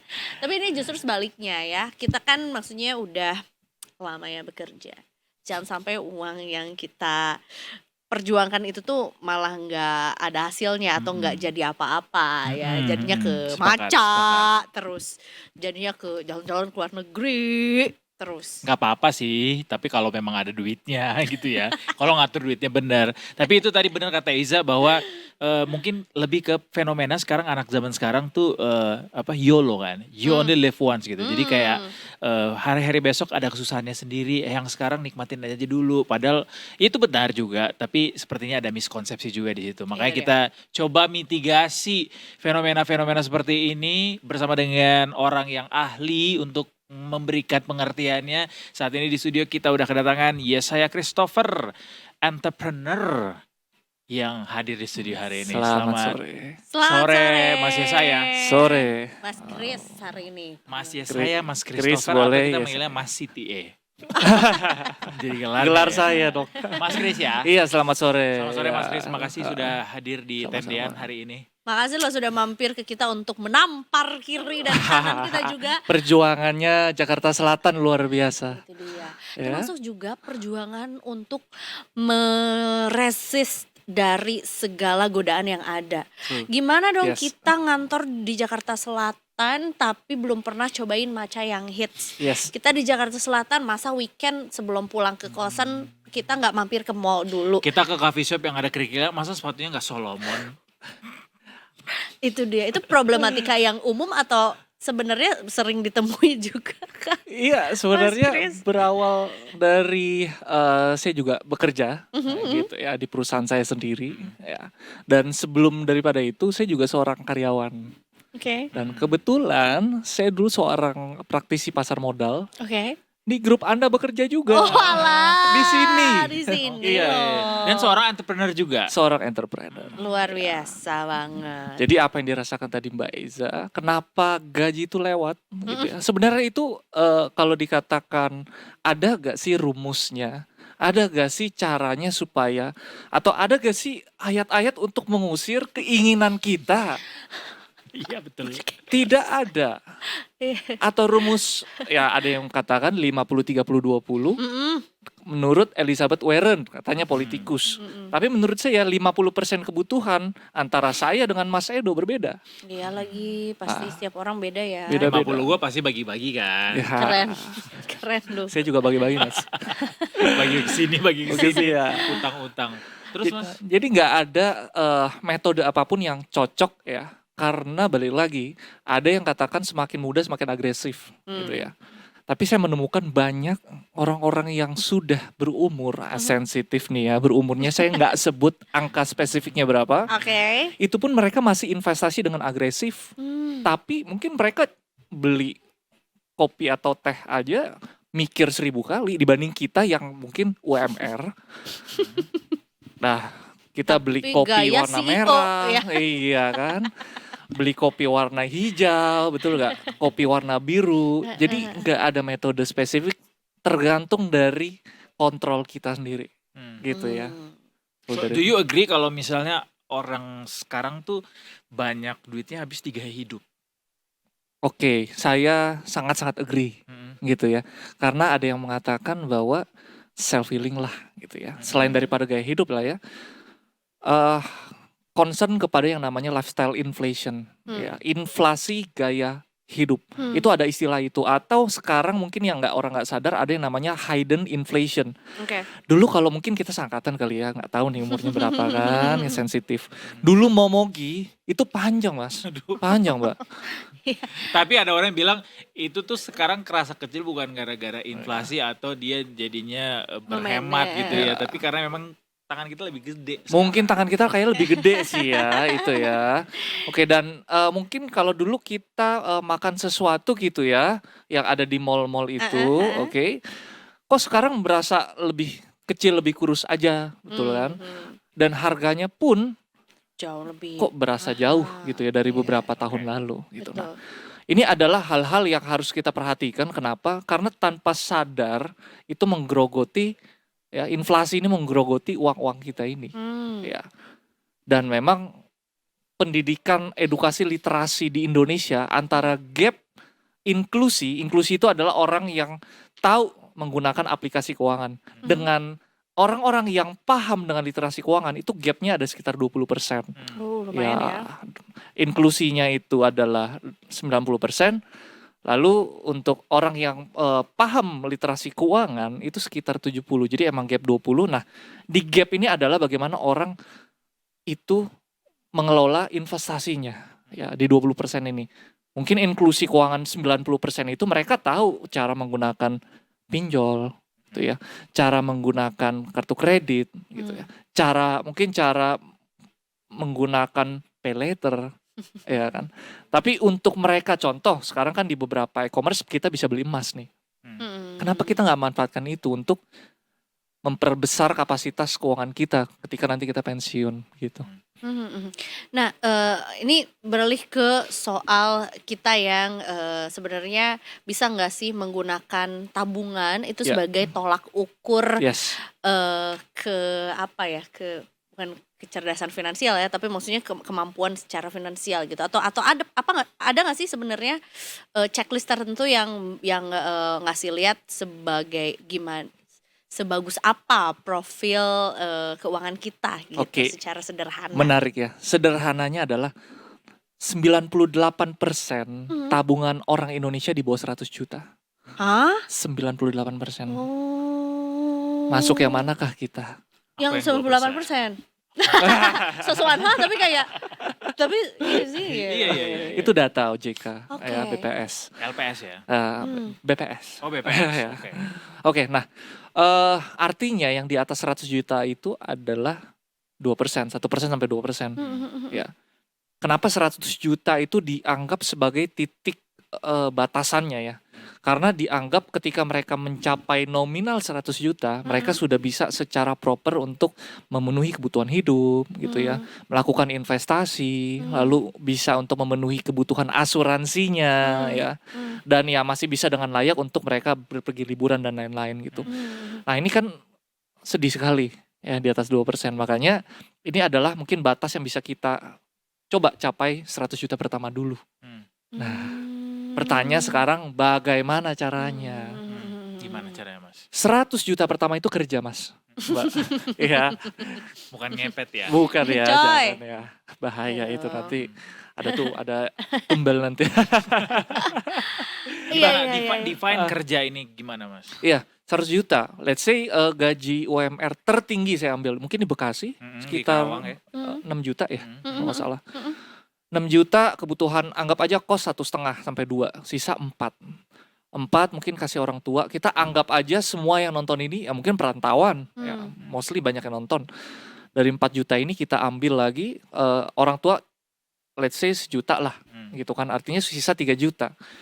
3 juta kebutuhan hidup, makan, utilities, segala macam, anggap aja 1,5 ya. Nah 1,5 kan sisa berarti, sisa 1,5 juta. Nah berarti dari 1,5 juta itu kita bisa bagi-bagi, ada yang ke insurance, gitu ya, ada yang ke dana darurat, ada yang ke investasi, jadi 500, 500, 500. Nah yang ke 100 juta itu kalau misalkan masih muda, sisa yang 1,5 juta ya, itu hantem langsung ke instrumen investasi. Ya tinggal dibagi aja dalam 100 juta bagi 1,5 juta, nah berapa bulan tuh. Nah, tapi kalau untuk meleverage itu lebih besar, lebih cepat lagi, bisa dengan instrumen investasi yang harus dipelajari sesuai karakter pribadi, sesuai kondisi keluarga, sesuai dengan gaji, sesuai dengan keadaan bisnis kalian begitu. Iya. Ya. Nah bicara soal investasi juga indeks ekonomi kayaknya agak worry untuk berinvestasi ya, Iya. apalagi di instrumen keuangan yang saat Cara ini sedang risknya. sangat goyang gitu. Oke, katakanlah investasi adalah bagian dari jangka panjang kita bisa mengamankan tabungan kita gitu. Selain dari itu apakah ada alternatif? Oke, alternatif lain Mencapai 100 juta pertama itu tadi? Oke, 100 juta pertama. Kalau kita bicara dengan anak yang baru, mungkin maybe fresh graduate ya, syukur-syukur dia punya side hustle. Tapi kalau enggak ya jalan terninjanya ya, tercepatnya adalah bekerja. Nah, tapi kalau dia dari kuliah itu sudah punya side hustle, mungkin sekarang kan AI kita tinggal ketik, muncul itu gambar kan. Kita bisa jadi konsultan juga bisnis, tinggal pakai AI. Sekarang kalau nggak salah ada loh pekerjaan yang menjadi AI konsultan untuk bisnis. Tinggal pakai AI, ketik, mereka langsung konsul. Seperti itu. Itu kan semua bisa diuangkan sebenarnya. Bahkan prom aja kita kan bisa jualan ya. Nah, itu bisa menjadi side hustle yang membuat kita mempercepat 100 juta pertama kita. 100 juta ya. Yes. Nanti kalau ke 1M itu udah beda game lagi. Ke 10 miliar itu is a very very different. Ke 1 triliun nah itu udah tidak bekerja Another sih. level. Another level. Triliun ini. Enggak jadi deh. Belum kepikiran ya? Nanti ditiru sama orang. Oh. Mau bilang korupsi, nggak boleh ya Oke. guys. Jangan. Kan dari kamu tadi kayak Gue memberikan contoh buruknya, that's why ya itu dihindari ya. Iya. Tapi tentunya juga itu ya pentingnya untuk mengenali dulu instrumen investasi, Iya. terutama juga ya ini kan uangnya hasil bekerja gitu ya, hasil berhemat-hemat, hasil kita capek bekerja juga, jangan sampai sebetulnya juga tidak 100% yakin dengan instrumen investasinya atau cara kita berinvestasinya. Berarti tentunya kita harus mengenali dulu ya apa-apa saja yang mungkin bisa menjadi pilihan gitu untuk anak-anak muda sekarang mulai investasi gitu ya. Iya, Mas. sekarang instrumen banyak sekali soalnya. Apa tuh yang mungkin juga bisa sebagai step one mencari tahu atau mungkin mengenali diri tuh tipe investor yang seperti apa gitu. Iya, cara mengenalinya sebenarnya dari awal itu ada yang namanya kalau kita buka tabungan atau investasi lah contoh lah ya. Itu kan kita suka ada dikasih formulir profil risiko yang betul ya, yang ada range angkanya itu. Isi itu dulu, jangan di skip. Ya. Oke. Ada yang mengatakan Kuesioner gitu ya. kuesioner, To iya. know yourself better. Bener, kayak kalau dulu mungkin zaman di majalah kayak ketahuan, kayak kamu tuh tipe orang yang kayak apa sih? Sekarang terus ngikutin MBTI apa segala macam. Nah sekarang juga untuk menjadi investor juga kan perlu untuk isi itu juga. MBTI, love language. Love language kamu apa? Physical attack ya? Jangan.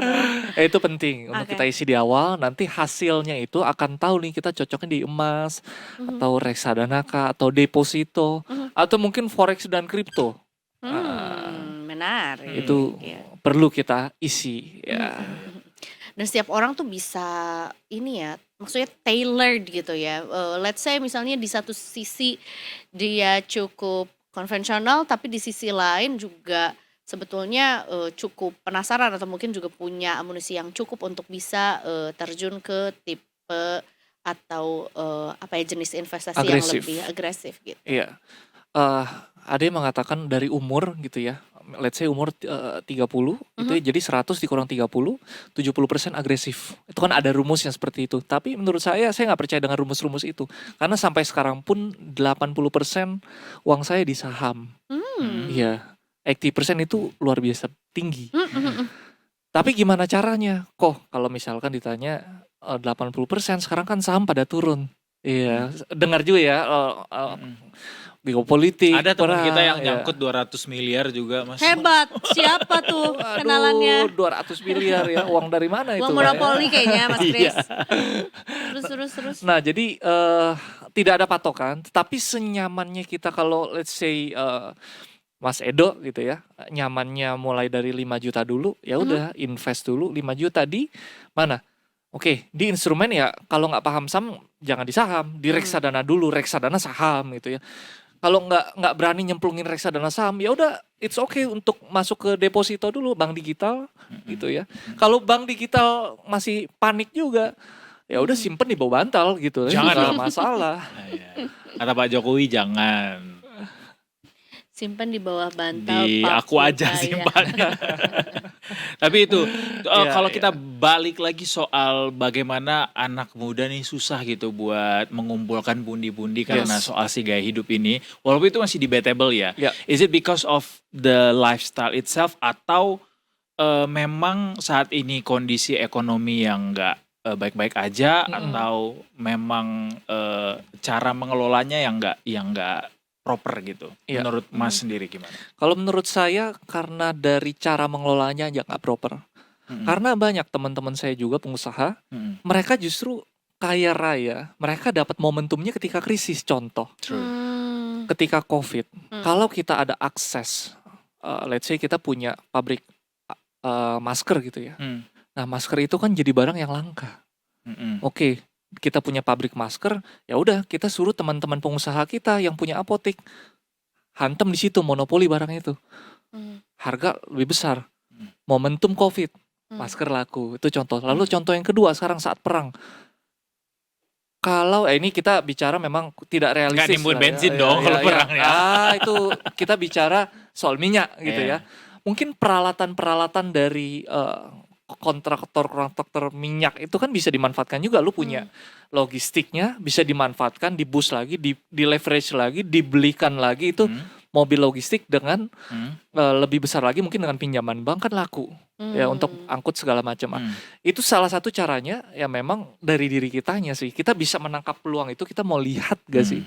Kita ada keinginan gak sih untuk bisa bertahan atau bukan bertahan, bisa justru menangkap yang namanya momentum-momentum yang jarang sebenarnya terjadi dan orang POV-nya kan lagi susah sekarang daya beli turun, Benar. pertumbuhan ekonomi melemah, Iya. PMI turun, manufaktur. Nah, sekarang kita nggak akan. Nah, sekarang juga banyak yang belajar bahasa Mandarin. Iya, wow. Bahasa Berarti Mandarin. jangan Iya. pesimis justru ya memandang suatu peristiwa gitu Iya. ya di dalam negeri maupun di luar negeri gitu Betul, ya Mas. setuju. Iya. Biasanya memang orang-orang yang kaya itu atau yang bisa mendapatkan hasil lebih banyak itu timbul ketika krisis karena dia bisa memanfaatkan momentum, benar ya Mas? Betul, setuju. Cocok nih aku krisis identitas kan. Mungkin ini adalah momentum aku nih untuk bisa masuk ke dalam. Bisa. Jadi banyak identitas yang bisa dipelajari nanti ya. Enggak dong. Jadi Siap. Mas Kris adalah apakah setuju bahwa berapapun penghasilan yang lo punya sebenarnya it depends on how you manage your money atau enggak, tetap jumlah penghasilan itu matter? Ya, it depends sebenarnya ya. It depends. Jadi contoh penghasilan yang 50 juta tapi cicilannya 70 juta, Dibandingkan repot iya gitu kan? ya. Dibandingkan dengan 10 juta tapi bisa nabung 3 juta. Iya. Mana yang nanti akan bertahan tengah krisis? Yang Iya, sini banyak bener. utang, Hmm. yang di sini belinya cash doang yang gaji 10 juta. Make sense. Kita mau pilih yang mana? Benar. Gitu. 50 juta dengan cicilan 3 juta. Nah, Sisanya itu Itu super frugal ya. Ya. Gaya hidupnya. Bukan frugal lagi, duper frugal. bisa, Bisa. karena kan masih di rumah orang tua. Iya bisa. Banyak sih. Makannya di kantor. Makannya di kantor, Disediain sama pulang kantor. udah dimasakin, Ah. air, listrik, udah wifi di rumah. Kirain pakai kantor. Itu lebih ke Mandi juga di kantor. Numpang. naik TJ juga ya. Kenapa? Naik TJ. Oh sorry mas, naik Mercy. Jangan Oh. bilang TJ, Oh. naik Nah, Mercy. Mercy Kita ada Mercy. drivernya dengan sendiri. seat, jumlah Beda, seatnya ya. 58 seat. Ini semua soal mindset. Itu semua soal mindset juga gitu. Ya, Iya, Mantap. Jadi benar berarti it depends how you manage your money Yes, ya. Setuju. of course. Mau lo pendapatan 50 juta tapi gaya hidup lo ngabisin 70 juta ya sama aja bohong gitu. Betul, betul, betul. Ya. Terima kasih banyak pencerahannya Sama-sama. dan tamparannya juga pada sore Aduh, hari ini. Oke, tidak bermaksud Iya, merah nih. menampar. Blast on ini Blast kalau on. ini ya. Tapi yang Bukan jelas fisik ya. ya kita memang butuh reminder kadang-kadang gitu ya. Di refresh lagi lah bagaimana sebetulnya juga menyikapi sebuah peristiwa tuh nggak melulu harus menjadi jadi depresif gitu atau mungkin juga jadi menolak gitu kondisi geopolitik yang ada, tapi siapa tahu ini bisa menjadi peluang juga, termasuk bijak-bijak juga menghabiskannya, Betul, betul men-spendingnya, maksudnya mengelolanya. mengelolanya juga gitu ya. Berarti ketemu nih Semangat. jawabannya ya. Usia bertambah tapi uangnya tidak, bagaimana bisa? Karena lo nggak benar ngaturnya. Ngaturnya gimana tadi? Itu udah disebutin sama Mas Kris Itu tadi. dia. Jadi semangat juga untuk ya kan bukunya siapa Mas yang menyebutkan kalau 100 juta pertama di usia 25 tahun gitu itu. Pak Firman Firman Marihot itu yang bilang. Mantan atasan saya dulu. Oh iya. Ah.